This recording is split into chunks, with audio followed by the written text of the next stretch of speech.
Nerd Left Behind. I'm Joe. This is Emil. What do you want to talk about today? We're going to talk about comic book stuff. That's what we're going to do every Sunday. We're going to do a little podcast going off of our thoughts and reactions to anything related to comic books. So I guess first off, we'll start with the new trailer for what's her face? Captain Marvel. There you go. Yes. Giant leap for womanhood when you can't remember the name of the person in the trailer that just dropped. Right. Yeah. It was weird. I just saw it on my newsfeed. People are complaining, like, why doesn't she smile? Like, Oh yeah. how does that matter? I saw something similar where it was like Jaqueen Phoenix. Jicama? I don't know. Yeah. They said that he had more impressions in that 32-second Joker The makeup. Shoes. trial thing. I mean, would you be smiling if you fell out of the sky and landed in a blockbuster of all places? Yeah, Blockbuster was actually pretty sweet. I think that movie's going to make a whole lot of sense to everybody our age and no sense at all to anybody that's like 15. That makes a lot of sense. Well, here's my little thing about it is, who is she? So the Captain Marvel character, can you expand on that a little bit? What's her face? Right. We'll call her What's Her Face. I was supposed to be doing research for this, wasn't I? A little bit. Have you ever read a Captain Marvel comic book? No, I've only seen Captain Marvel in like conjunction to like Avengers stuff or like random Kree stuff. Like, cause originally wasn't there like a Captain Marvel? It was some dude that was he was Kree. Yeah. Yeah, and then Captain Marvel. Doesn't Rogue get her powers from Captain Marvel at one point? In Or is it Miss the Marvel? in the X-Men TV show, they wanted to do a super powerful character, so they actually had a backstory of Rogue stealing powers from Miss Marvel. Miss Marvel. Why is everybody? But I feel like are they one of the same characters? I don't think they are. No, I don't think they are. I think Captain Marvel's Carol Danvers, the like Air Force pilot who gets superpowers and is like a beacon of light and good, or is that the Green Lantern? And then Miss Marvel is something else. Captain Marvel is something else, and then like there's another Miss Marvel now because of the Kamala Khan. Yeah, the Muslim. Yeah. Yep. And your computer wants to update the antivirus. It's scanning. Anyway, nothing against Stan Lee or any of the other people there, but how many times can you use the word Marvel to name your characters in a company called Marvel Comics? Yeah. Well, who was the first person to name their character Captain Marvel? I believe it was DC. Was it? Like way back in the day? The Shazam character, of course, we're talking about. Yeah. Speaking of, Dwayne Johnson's not in that movie anymore? Well, Dwayne Johnson was never going to be in the Shazam movie. Okay, he was casted as Black Adam. But casting. from what I understand, is the villain in Shazam, in the comic books, his goal was to resurrect Black Adam. So they might play that off as a part 2. Okay. So what they were thinking about doing, from what I understand, is they're going to do the Shazam movie, Billy Batson, Shazam, and then they're going to do a Black Adam movie, where they go about the history and who Black Adam is in his own solo movie, and then Shazam 2 will take place as like a crossover event. DC is the most disorganized thing, like, for movies ever. By far. Like, I just don't get it. And I like how we're staying on topic with the Captain Marvel trailer. We're doing a good job there. That's funny. Did you see the thing, people comparing the Skrulls to Piccolo from Dragon Ball Z? That's funny. No, I didn't hear that. Yeah, like that's like two worlds of different nerds colliding. You Dragon Ball Z anime nerds and your Marvel nerds. It's like, oh, it's Piccolo. Let's talk a little bit about the Skrulls for people that don't know who they are. Oh yeah, the Skrulls, alien race, shapeshifters. Yes. Have been at war with the Kree, who get teased in Marvel Agents of S.H.I.E.L.D. And not just shapeshifters, right? Like they can take powers too, right? They can, yeah. So they're like full on shapes. Like Mystique is just a shapeshifter. These guys are like full on like imitating powers and stuff. But I think it depends. Okay. Because like you get a lot of Skrull, like there's a Super Skrull, who was a big thing in like Fantastic Four because he had like a rock arm and a stretchy arm and he was on fire, but he could turn invisible or something like that. That's a weird combination of. With that being said, do you think that any of the Avengers of our current roster are secretly Skrulls. That's the big rumor people have been pushing ever since like people's contracts started running out, and they're like, oh well, Captain America's going to be a Skrull because his contract's over, so that's how they're going to keep it going. How would you feel about that? That would be weird. I mean, I feel like they'll take away a lot from that character for me if they did that. I don't know, because they did the run like a couple months back where like Captain America was, pushed somebody out of an airplane or something. He's like, Hail Hydra. He turned out to be a Hydra agent in the comics. And then they, retcon that because anytime they do something stupid with Captain America, they're just like, oh, that story never happened. Like in Civil War when he died. And then all of a sudden, Civil War, no, that never happened in the comics. All of a sudden. And they did do Civil War 2 with Captain Marvel at the front, right? Yeah, I didn't get to that because, like, the first Civil War, like, I read it, and I'm like, okay, cool. And then, like, a month later, well, actually, none of this ever happened. I'm not going to read the second one. Right. I myself haven't read any Captain Marvel comic books. Yeah, I'm not very familiar with the character, but from what I'm understanding, they're advertising her as the most powerful Avenger. How she comes out a lot. Like even in like the cartoons, she's super powerful and super cocky, and she's been doing the like superhero thing for a very long time, despite the fact that she only looks like she's 30. Okay. So she's insanely powerful. Like I think her power levels are on the same like level as like Herald of Galactus levels, like Silver Surfer, not from the movies, but Silver Surfer like comic book power levels. Yeah.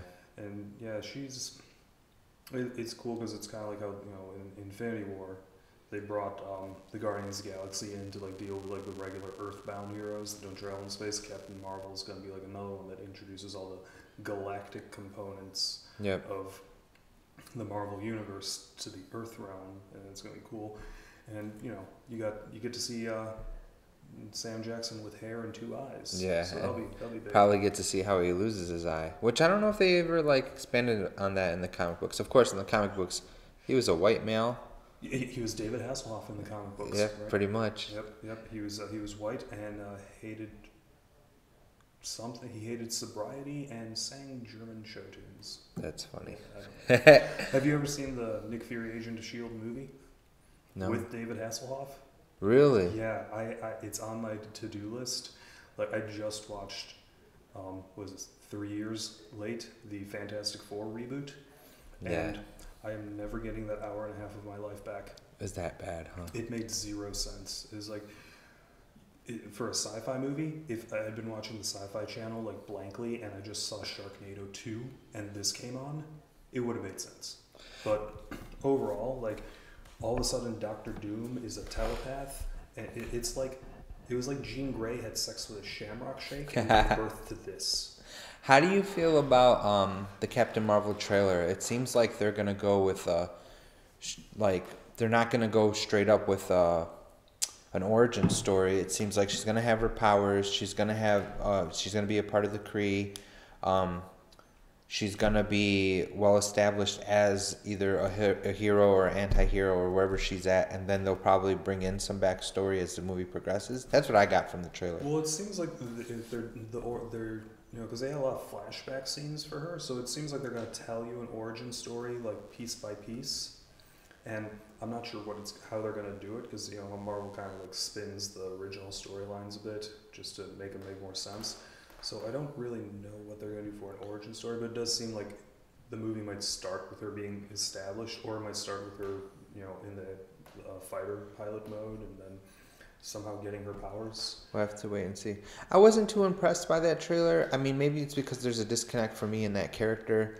Maybe it's because, a little bit of exhaustion with all the Marvel movies. I mean, I am waiting for the new Avengers movie because, the last one was very good. Oh, that was an amazing movie. You get to see. But I also noticed in the trailer Ronan the Accuser. Did you notice Ronan the Accuser being in the trailer? I missed that. Yeah, Ronan's in the trailer. He's in the movie.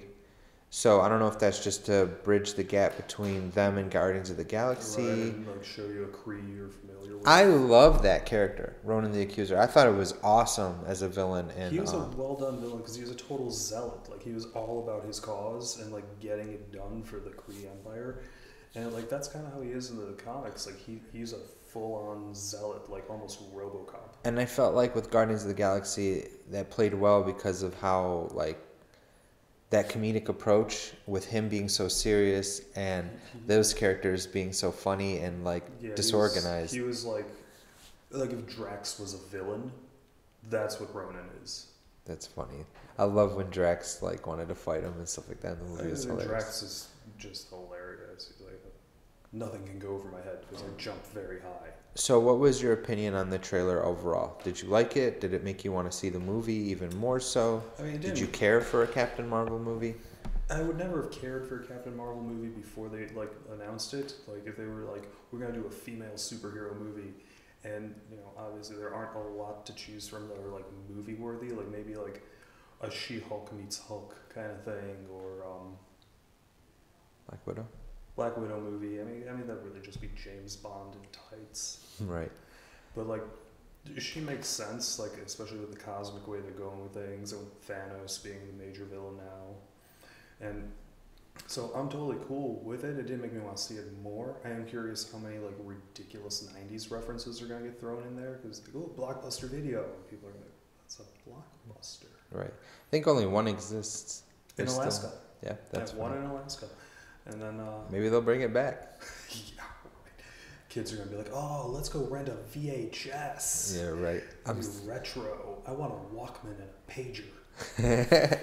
Good times. Good times. Oh yeah. Here, I'm sorry, Mr. Call. You're gonna have to beat me. So overall, I'm interested in seeing it, but it's not like at the level that I was for like Infinity War, because that was epic. It was like all the characters at once, like everything you could ever want to see. Mm-hmm. Rocket Raccoon trying to buy Winter Soldier's arm. Spider-Man in the Iron Spider suit. Yep. Spider-Man dying a slow, tragic death. That was very sad. That was so drawn out. Yeah, because they explained that everybody else's character vanished pretty quickly, but Spider-Man... He had the willpower. He was like kind of fighting it. And yeah. Just to show how strong Spider-Man is as a character, which I love. I love the Spider-Man character. I mean, you have enough willpower to hold on to life for a few seconds extra against the overwhelming might of the Infinity Stones, but your room at home is still a mess. That's funny. Going on to another topic, recently they showed a little bit of a Joker, another Joker, and this is going to be a solo Joker movie. Yep, because we need more Joker movies right now. Does it even make sense? Because from what people are saying, there's going to be a Thomas Wayne in the movie. This Joker is like pushing 40 years old. So how old will Batman be? This is 43, but it's a Joker origin movie. Right, and like, was it smart to go with an older Joker when Batman is still probably 10 plus years away from becoming Batman? Do you want to see a Batman beat up a geriatric individual? No, not unless it's like somebody that cut me off in traffic. But even then, no. Like, I don't know what they're going with, because like I look at this guy, I look at what do we call him, Jalapeno Phoenix? I look at him and I'm like, he's 43 years old. I think I read on his wiki, and I look at him and like, he looks like he's 58 years old. He doesn't look like the Joker. He looks like an old sad man. And like I saw him in the makeup, and I'm like, I mean, now he looks kind of like if Bozo the Clown went psycho. And I guess they're trying to go like more throwback, like Cesar Romero, like Batman TV show Joker. And like, well, okay, but he's got Heath Ledger's hair. Definitely. And that kind of threw me off too. But hey, did you see the actual test footage with the music? And I didn't see it with the music. I saw him like talking to a guy dressed as a clown. I saw that test footage. Okay. And that was the first one I saw. Like leaked footage, yeah. Looks like smoking a cigarette. Yeah, that looks like a man talking to a clown, and I guess they're calling him Arthur. Arthur Fleck. Arthur something.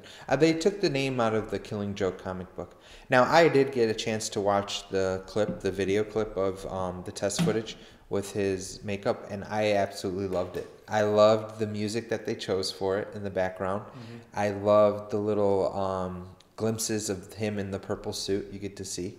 The way he's moving his arms around and kind of dancing about, there's a creepy tone to it. And it just, when it comes up to his face, just the smile, the little eyebrow raise, and then the immediate, like, serious stare, it just gave you this creepy tone, like they're doing something different. Mind you, there was so many people hating on Heath Ledger's Joker images when they first came out. That's true. And then and now it's one of the most iconic characters of all time. And with Suicide Squad, there were a lot of people like, saying, "Oh, this is gonna be awesome because it's a new take," and then that kind of failed. Yeah. I mean, whose fault was that though? I mean, I feel like they just didn't know what to do with the Joker character. I don't think they do. I think they're trying to take a character that's insanely popular in the comics, and they're trying to take 70 years almost of backstory and try to fill it into hour and a half, 2 hour movie and get the same reaction from people, and that's not gonna happen. And they cut a lot of stuff in the Suicide Squad movie. There was supposed to be more of an abusive relationship between the two, but then they turned it into a romance, which didn't match the character. It doesn't, but it sells better than showing a guy abusing a woman and still coming out a hero. The scene where with the Tattoo Man threw me off. I didn't like that when Tattoo Man comes in to talk to Joker and talks about his Harley Quinn, of course, his girlfriend, and then Joker shoots him. It didn't seem right to me, but there was also a scene where Joker gets put into, I don't know, was it a butcher's room where the guard comes in for information about Harley and... Yeah, when he goes into I think he's at the back of a restaurant or something. Yeah, it's in the back of a restaurant. And they're cutting meat with a hatchet and stuff, and then Joker comes out, and the way he expresses his character was very brilliant. I liked it. I liked that part. I thought he did a great job of playing a villain, a psychotic villain, but he didn't bring true Joker to me. No. And the worst part is some of the best Joker performance that I've seen, acting wise. Cameron Monaghan, the guy on Gotham, who did they don't call him the Joker because they're not allowed to use that name in the TV show. He did a really good job of combining Jack Nicholson's laughter and stuff and other Joker qualities, and he did a good job at it. Yeah, he made it his own. He made it his own. But the only problem was I don't want a Joker origin story. I like the mystery. Yes, that's a big thing in the comic books. Even who's the guy that wrote Alan Moore, Gary Moore, something Moore? Alan Moore, the one that wrote The Killing Joke. Even he says he doesn't like his own work, but he's a very, very angry man. I don't know why. I mean, inside of the Killing Joke comic book, he literally says, "I'd like to leave it multiple choice." Yeah, if you're gonna have a story, which and is great. I'm not mad at the Gotham approach to Joker in a sense that I love the actor and what he was doing with the character. I just didn't like how they made it a twin brother. That was really weird. And spoiler alert, by the way. Sorry. You gotta tell people. Yeah, the season's only been over for a year. Spoiler alert, there was a twin. Jerome had a twin. Jerome Velasco and Jeremiah Velasco? Yeah, and then Jeremiah is supposed to be the serious, the same smart, intelligent, more so looking like the Joker because of the bleached face and things like that. Jerome's crazy, but it turned out Jeremiah was actually the bad twin because he was a smarter, manipulative one, and then when he got hit with the craziness, he turned into a serious Joker, the war jokes and riddles, kind of serious, I'm not laughing. Yes, you finally read that comic book. Yes, I did. I love the war. I feel like I should have read the 25 issues that preceded it, so I could understand why all of a sudden the Riddler is, instead of a nerd, a badass with muscles who can kill people. Because my version of the Riddler that I have in my head most of the time is literally Jim Carrey. What was your take on the war of jokes and riddles? It was an interesting story. Had it ended any other way, I don't think it would have sold it for me. The ending was what made it. How old is this? 3 years, 2 years? I don't think it was that long ago, but okay. Does this require a spoiler alert?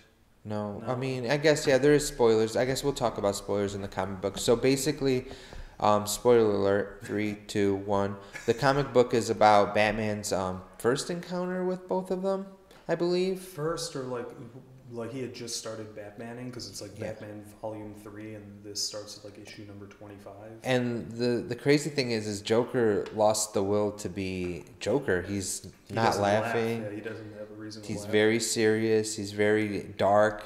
He's got some kind of crazy plot in Gotham where he's bombing stuff and creating a smiley face on the map or something. Something like that. And the Riddler figures that out. Yeah. And then the Riddler breaks out of prison because he knows the Joker wants to kill Batman. But he doesn't want him because he wants to be the one that kills Batman. So they go to war with each other over who gets to kill Batman, and the villains in Gotham all take sides because either way you're gonna die.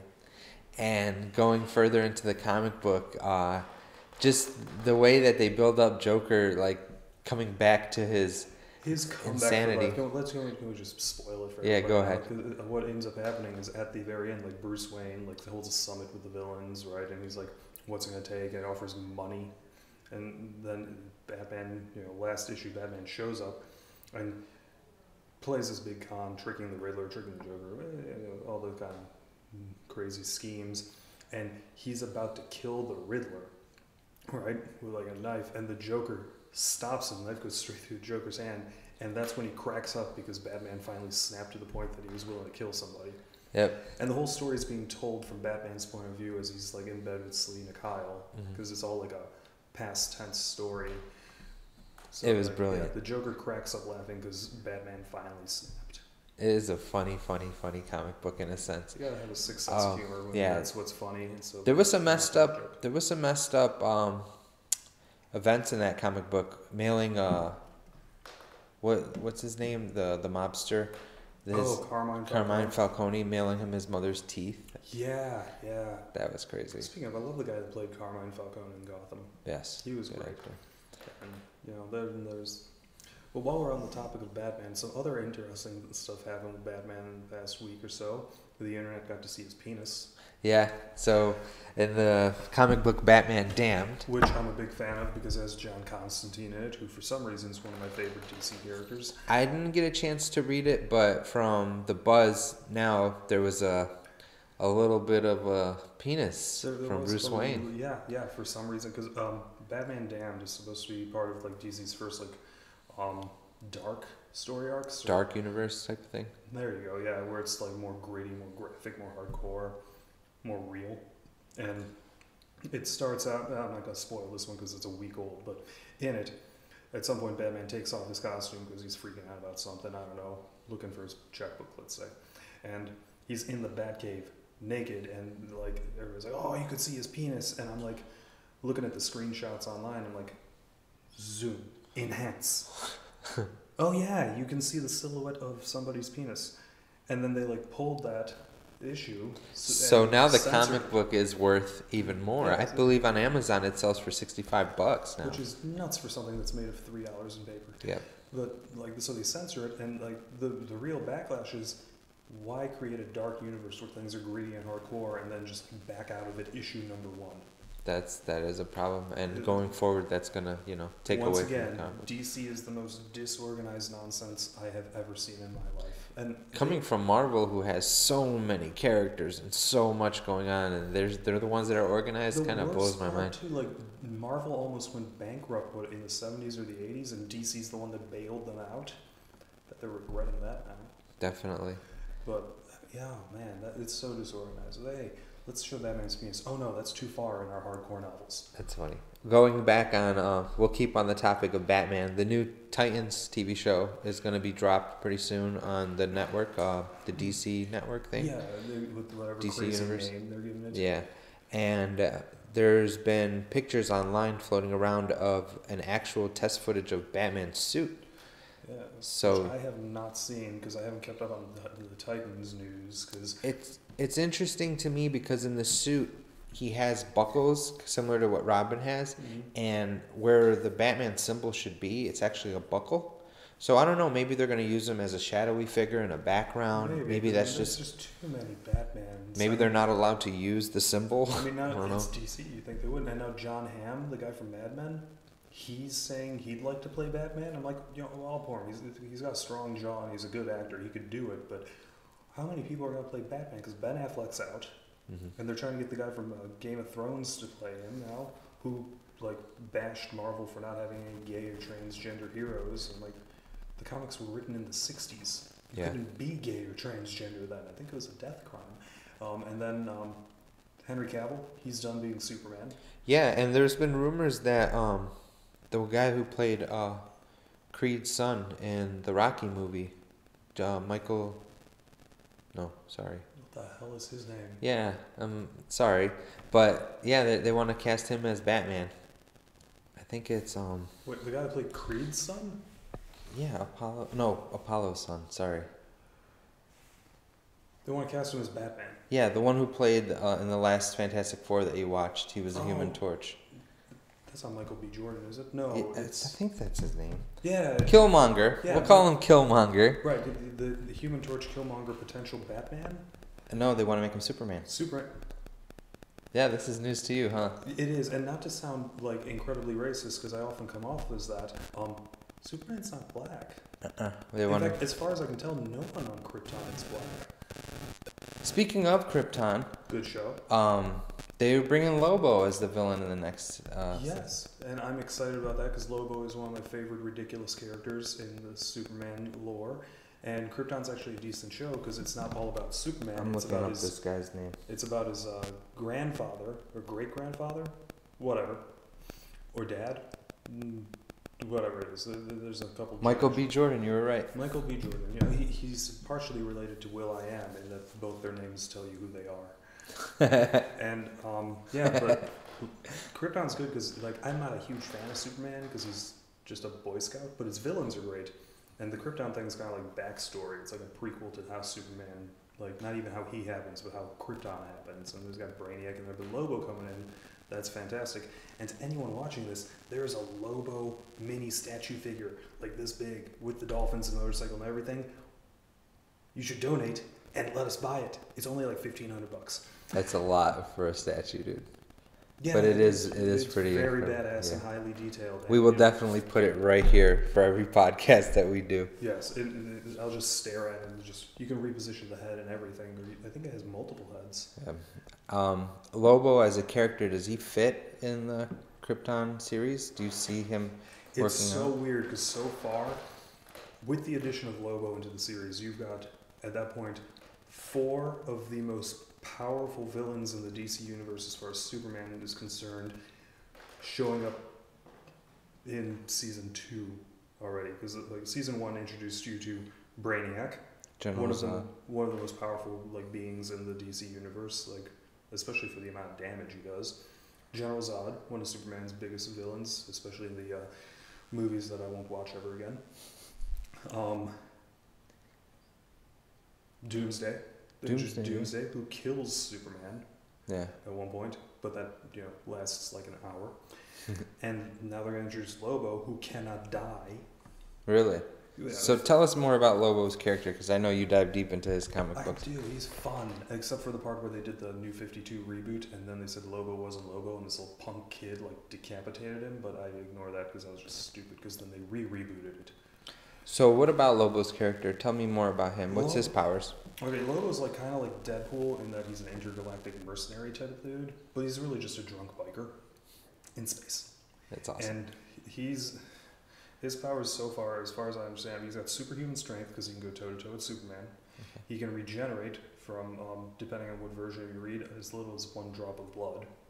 Wow. He's banned from the DC equivalent of Heaven and Hell, so he can't die because they just kick him out anyways. That's funny. And for some reason, he has space dolphins that he really likes. Of course, his motorcycle is epic, and it's very iconic. On fire, and he fights with a chain and hook. Do you think they'll throw the motorcycle? Well, they have to do the motorcycle on You have to. Krypton. I mean, the way they introduced Brainiac, because the Brainiac they introduced is the Brainiac you see in like the Injustice video games. With really? Like, the crazy silver armor, the green face, the blacked out eyes, and they did a good job introducing him. I mean, they got some weird stuff in the show that didn't quite jive with me.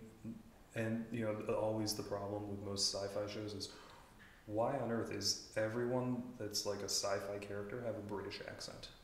That's fucking hilarious. Every one of them. They're all British for some reason. And none of these people are really British. It's crazy.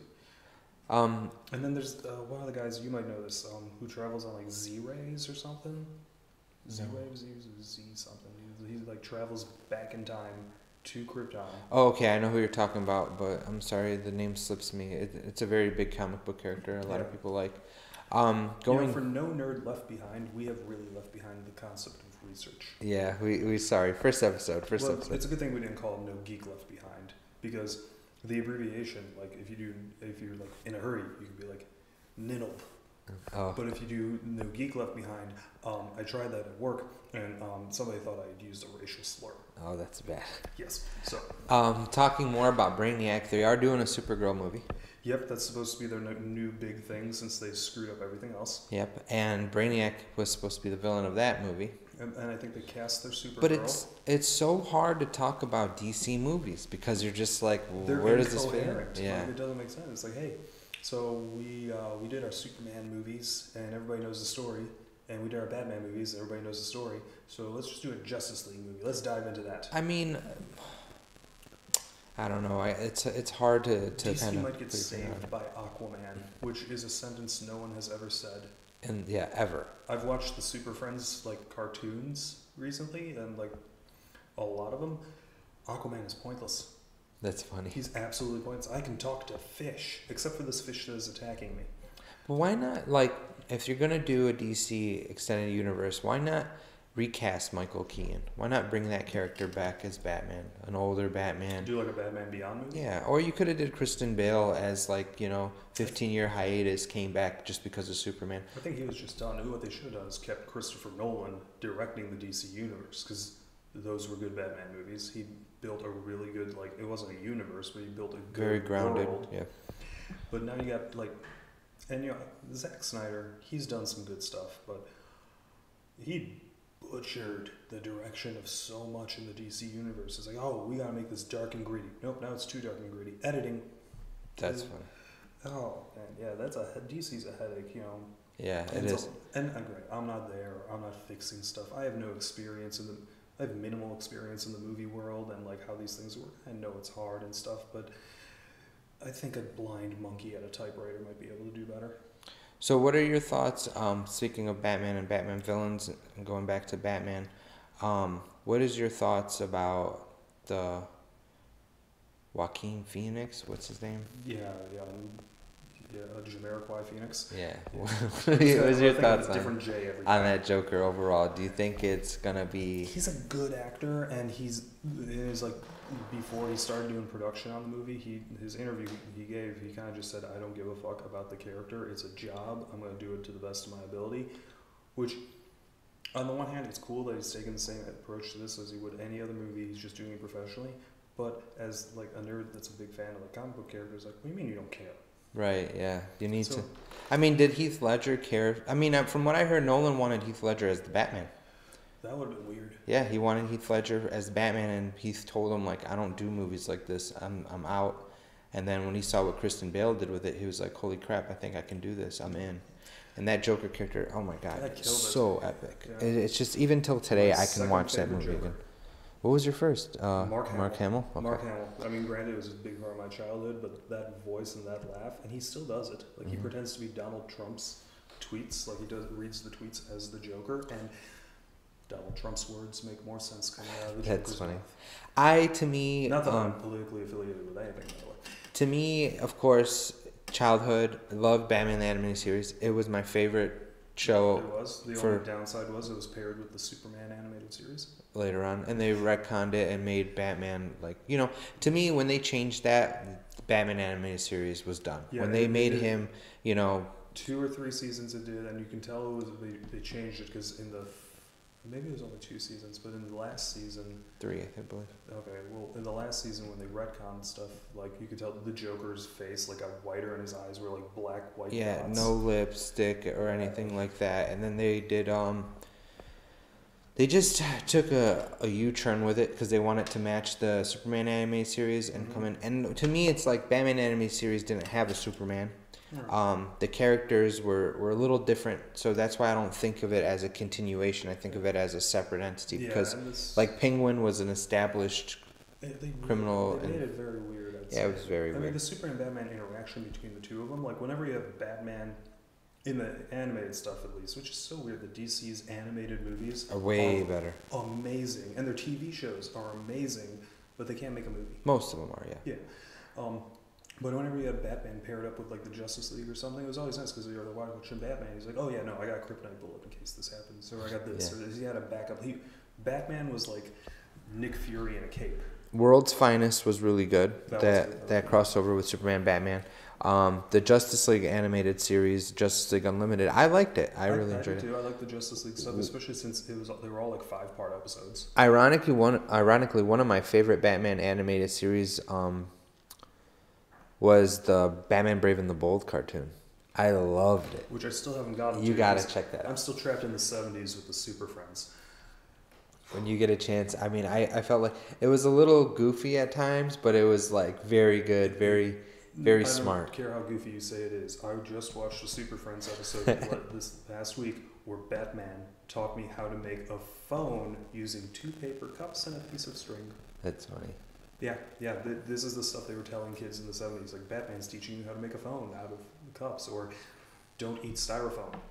We'll finish the podcast with this last topic. We'll talk. Done already? We're almost. We will talk about this. How do you feel about Jason Todd being in the Titans TV show? I don't really have much of an opinion on it. I mean, it works, right? Yeah. I mean, the Titans, it was weird. Like, I never got too big into the Titans because they always felt like a B-team Super Friends or Justice League. Especially when it was the Teen Titans, and it was just like teenagers screwing up. Which, I mean, granted, I got to watch a team of heroes screw up during season 1 of Legends of Tomorrow. That was something. I like Legends of Tomorrow. The seasons got a little better as it went on. But going back to Jason Todd, I think it was a good move because it opens the door for Red Hood. It also opens the door for like why Robin, the Dick Grayson character, left Batman's side. You know, being used as a weapon and being thrown out there and basically to the wolves, and you know the chances of getting killed or murdered. Do you think they're ever going to throw in Damian Wayne into any of this stuff ever? I don't know. For backstory purposes. I feel like Damian's character is so good. I kind of don't want them to mess that up for me. Just to let people know, Damian is Batman's son. Legit son, who he had with Talia al Ghul. Because Ra's al Ghul is like Mr. Sinister to Batman. Yeah. He's like, oh, I want Jean Grey and Cyclops to have a kid so I can steal it. Batman, you gotta have sex with my daughter so I can steal the kid too. And I mean, in some of the, like in the animated movie, they made it like Batman was drugged and basically raped to have that kid. Yeah, and it's very. The comic books, I think, was a little different approach. It's very odd the way to do it. And speaking of the stuff on the DC TV network thing, whatever they're calling it, the Swamp Thing show. Yes. They got a showrunner for that. I think the guy, if I remember right, one of the guys that was attached to the original Constantine series, I think is directing the Swamp Thing series. Definitely. And because I guess with everybody trying to do their own Netflix, really DC and Disney really, like they're blowing up all these other things. Like you heard about the Disney one getting a Scarlet Witch and a Loki like standalone miniseries. Yeah. Like with Tom Hiddleston and chick that played Scarlet Witch. It's the Olsen twins' sister, Elizabeth Olsen, I think her name is. I'm not sure. Oh the not twin. Definitely in the next podcast we should expand a little bit more on Swamp Thing. Have you read his comics? I've read a few. I never got. I heard they're amazing. Into it. I had the action figure with the arm that like you could pull out, and then when you pulled too hard, the string broke. Yeah. Kind of like the Batman Batarang things and all that, like that. Good times. Good times. That's only what's that timer say? 38 minutes. We can keep talking. I'm not out of topics yet. Yeah, but it's a good time to quit.